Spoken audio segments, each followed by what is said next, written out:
Thank you again. Let's begin with our question and answer session. The first question I would like to present to you is the following. Why is English used so widely in the world? And why is it the language of business and science? Well, it harks back to the British Empire, which spread English not only to North America, but really around the world. As a result, many countries began to teach English as a second language so they could participate in that global conversation. And many of these were highly developed countries.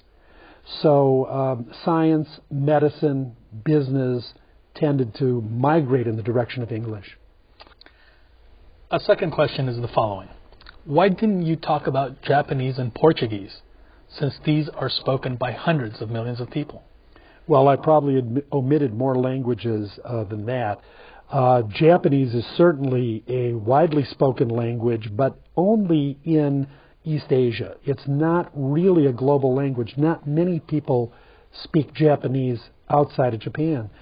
And while Portuguese is spoken in several continents, certainly in Portugal and Brazil, it hasn't become a global language in that many people from around the world speak it.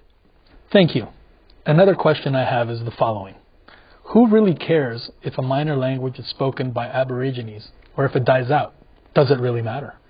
First of all, those Aborigines or that small culture somewhere cares a great deal. But we should all care because each culture carries with it knowledge. You know, indigenous tribes in Brazil may have medicine that can treat cancer, Alzheimer's disease, that we would not be privy to if they didn't retain their language and their knowledge of those products and that culture. So you could find out many examples of how indigenous culture contributes to the world culture. Okay, good. Thank you. Another question is, you said culture was a second nature. What do you mean by that? Are cultures genetic? Probably they're not genetic, although cultures often carry some genes of the ancestors to that culture. So there is sometimes a confusion between genetics and culture. But in terms of everyday life, culture is thought of as so deep that it's indistinguishable to the members of a culture from biology itself. So when people have widely adopted a cultural custom, it's considered weird and inappropriate to deviate from that and, in a sense, not human. Thank you again. Another question. If I were teaching in Mexico, what would be your recommendation on what second and third languages my students should learn?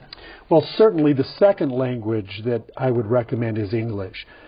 English is such a powerful language in the world and in this hemisphere, being the language of Canada and the United States. And of course, with trade agreements across Latin America, understanding English has become increasingly important. The second one, I think, is optional. The second other language. Certainly Chinese would be a good candidate. French would be a good candidate. German might be a good candidate. I think that's a little more optional. But because of proximity and global footprint, English would be the first choice. Wonderful. Another question.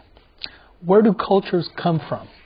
And why do we have so many of them? Well, they come from history, and each culture is shaped by unique circumstances of climate, geography, religion, belief, and as I said earlier, they were widely separated from each other for hundreds of thousands of years.